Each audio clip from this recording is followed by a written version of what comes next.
Hello guys, welcome to D25. To be honest, ரொம்ப கன்சிஸ்டன்சியாக videos போடுறது ரொம்ப கஷ்டமாக இருக்குது. ஆனாலும் நான் கன்சிஸ்டன்ஸாக வீடியோ கேப்சர் பண்ணியிருக்கிறேன். ஆனால் போடுறதுக்கு மட்டும் ரொம்ப டிலே ஆயிடுச்சு.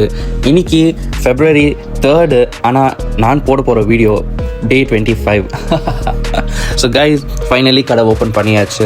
ஸோ ஆக்சிடெண்ட்டான டே அன்னைக்கு எனக்கு தூக்கமே வரல, காத்தால சர்ச்சுக்குமே போகல. அப்படியே நான் கஸ்டமர் வந்தேனே அப்படியே வந்துட்டேன். நான் அந்த வழியிலே வந்துட்டேன். ஸோ வந்தனையும் பிளட் கொடுக்கறதுக்கு கஸ்டமர்ஸ் வந்தாங்க. அப்படியே கிளைண்ட்ஸ் ஃபுல் ஷாப்பில் ரொம்பிட்டாங்க ஸ்டுடியோவில். அண்ட் கண்டினியூஸாக இன்னொரு பிளட் ஆர்ட்டுக்கு மறுபடியும் கஸ்டமர் வந்தாங்க, மறுபடியும் பிளட் ஆர்ட்டுக்கு கஸ்டமர் வந்தாங்க, வந்துனே இருந்தாங்க. அதுக்கப்புறமா டேட்டூ செஷனுக்கு ஒசூர்லேருந்து நம்ம கிளைண்ட் வந்திருந்தாங்க. என்னால் அவங்கள ரிட்டர்ன் அனுப்பவும் முடியாது, ஏன்னா ஒசூர்லேருந்து வந்துக்கிறாங்க. பரவாயில்ல, கை அடிப்பட்டா கூட நோ தாங்கின்னு நான் அந்த டேட்டூவை முடித்தேன் கைஸ். ஆனால் வழியில் பண்ண டேட்டூ எவ்வளோ அழகாக வந்துக்குது நீங்களே பாருங்கள். ஸோ ரொம்ப பிடிக்கும் கைஸ் எனக்கு டேட்டூ பண்ணுறது. ஏன்னா நம்ம ஒருத்தர் கை நம்பி கொடுக்குறாங்கன்னா அவங்க கையில் நம்ம நம்பி நல்லா வரைஞ்சி அவங்களுக்கு சந்தோஷமாக அனுப்பணும். ஏன்னா லைஃப் லாங் அந்த கை பார்க்கறதுக்கு அழகாக இருக்கணும். ஏன்னா சில பேர் வந்துட்டு ஃபஸ்ட்டு டேட்டூ அடிக்கிறாங்கன்னா ரொம்ப ஒர்ஸ்ட்டாக அடிச்சுப்பாங்க. அதனால் ஆர்டிஸ்ட்டை பார்த்து சூஸ் பண்ணுங்கள். உங்களுக்கும் நல்ல ப்ரைஸில் டேட்டூஸ் வேணும்னா நம்ம ஸ்டுடியோ விசிட் பண்ணுங்க, நான் பெஸ்ட்டாக பண்ணித்தரேன். நம்ம பேஜை ஃபாலோ பண்ணுங்கள், லைக் பண்ணுங்கள், ஷேர் பண்ணுங்கள், சப்ஸ்கிரைப் பண்ணுங்கள். And thank you.